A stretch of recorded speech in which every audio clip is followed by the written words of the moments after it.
priority is offensive tackle.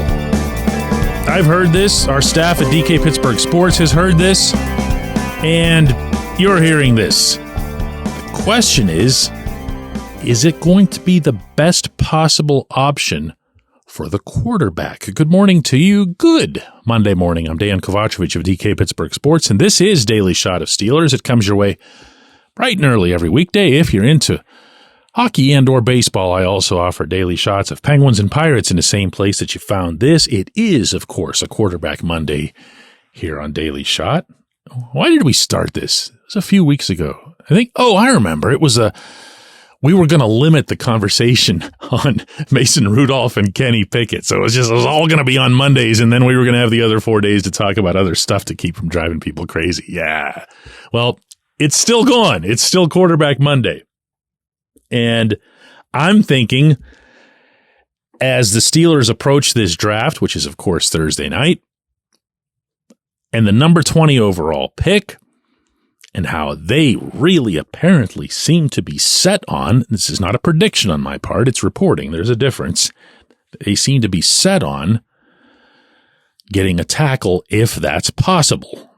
It might not be possible. They might not have their option of their preferred player when it gets there, so they might take a center, they might take something else, who knows.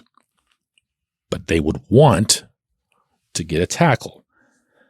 So what does that say unto itself as it relates to this offense as a whole, and then, of course, from there to the quarterback? For me, it looks like it's more of a foundational move.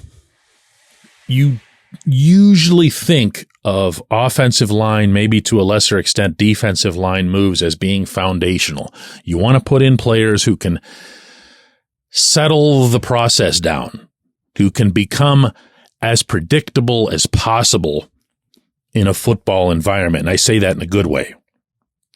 The last thing any head coach of any team wants to be worried about is his offensive line or his defensive line.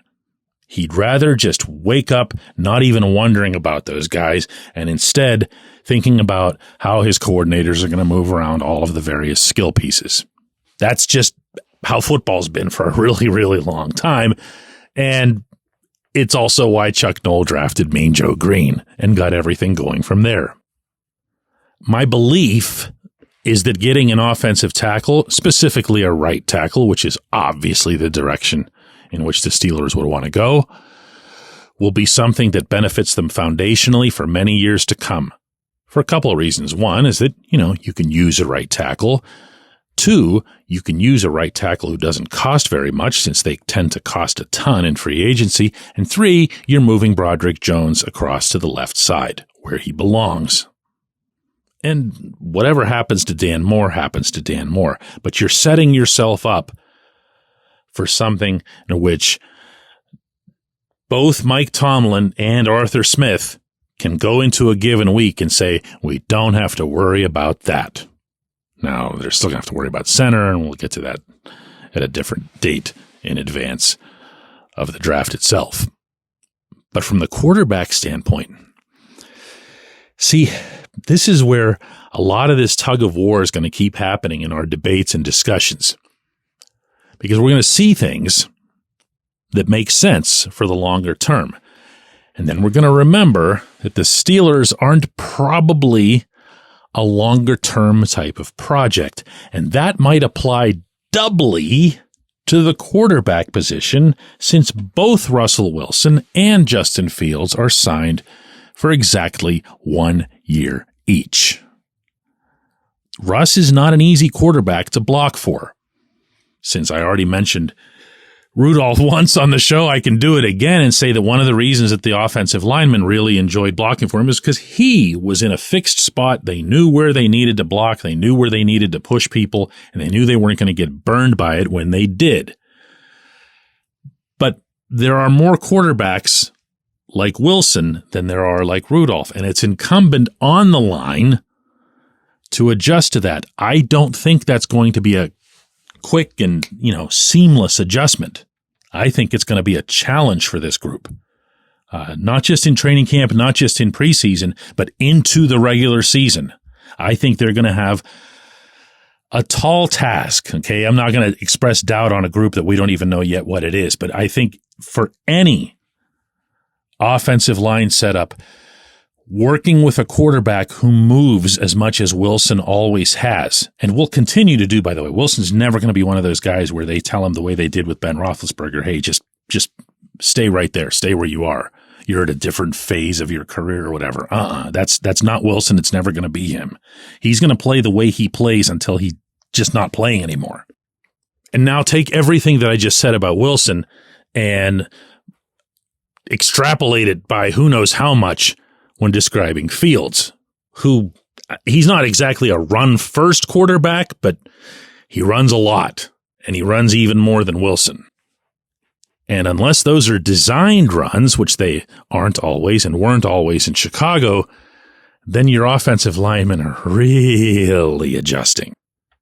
So to do all of this, and then to have a rookie, yeah, you knew this is where I was going, right? To have a rookie at right tackle going with a first-year full-time, meaning all 17 games, starter at left tackle, because Jones didn't come in until about a month into this past season. That's adding to things, you know? And I'm not sitting here criticizing it. I'm not sitting here saying I don't want a tackle. I'm trying to paint the entire picture here. And I think some of this could be at cross purposes. And that maybe, if circumstances were to align, that the Steelers would end up with a center. And if we're talking about the first round, we're talking about Jackson Powers Johnson, with all due apologies to Zach Frazier. He's not seen commonly as a first-round guy. Everything kind of aligns more seamlessly. But are you as good? Because now Dan Moore is still starting. And now you have a rookie center. And now you still have the fairly new guy over at left tackle. When we come back, J1Q. Luxembourg, Garbett, Kelly & George. LGKG is a personal injury law firm in Western Pennsylvania that represents people hurt in car accidents or who need help with workers' comp or medical malpractice. When the attorneys at LGKG make you a promise, they keep it. They've been keeping promises in our region for over 80 years. LGKG's been AV rated, the highest rating a law firm can receive, and they've been designated super lawyers. That's actually a thing for over 15 years. It's a rare combination. LGKG has offices in Cranberry, Newcastle, Beaver Falls, Butler, and Elwood City. Learn more about them by visiting lgkg.com or by calling 888-842-5454. LGKG.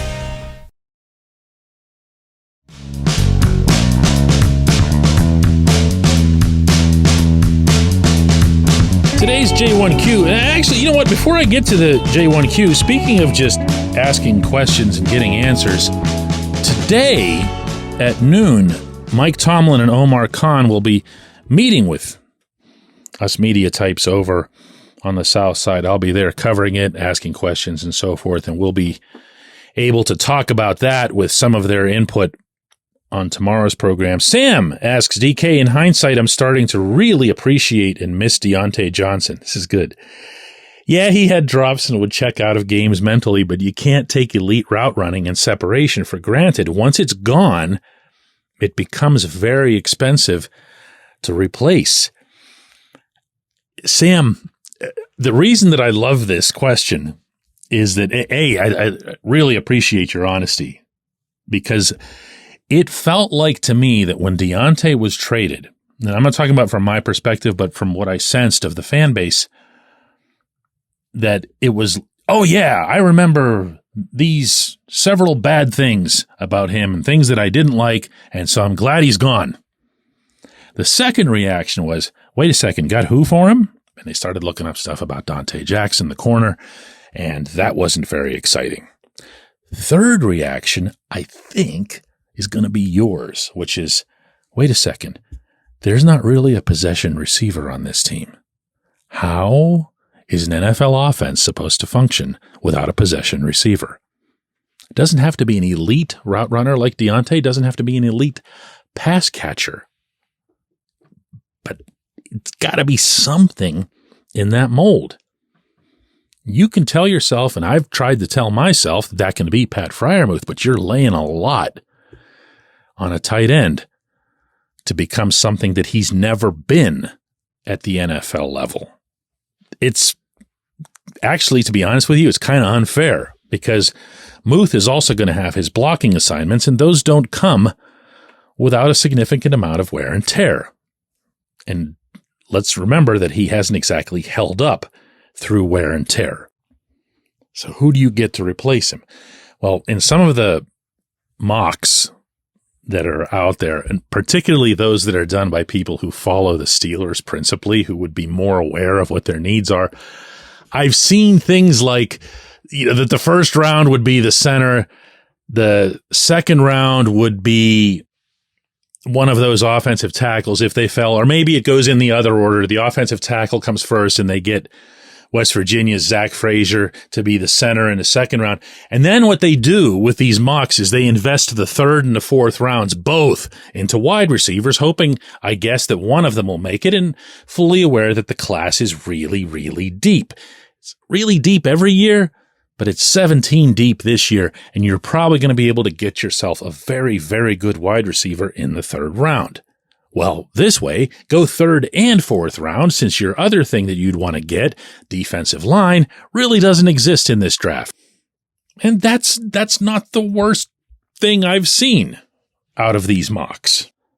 The worst thing I've seen is whatever's left in free agency at the position, which means the Steelers had better set themselves up at wide receiver, or at least with possibilities at wide receiver this coming week, or they're going to be put into the position that I think you yourself laid out here, if that's what you meant when you said how expensive the elite route running types are in the league. That includes trade capital. I appreciate the question. I appreciate everybody listening to Daily Shot of Steelers, and we're going to do another one of these tomorrow.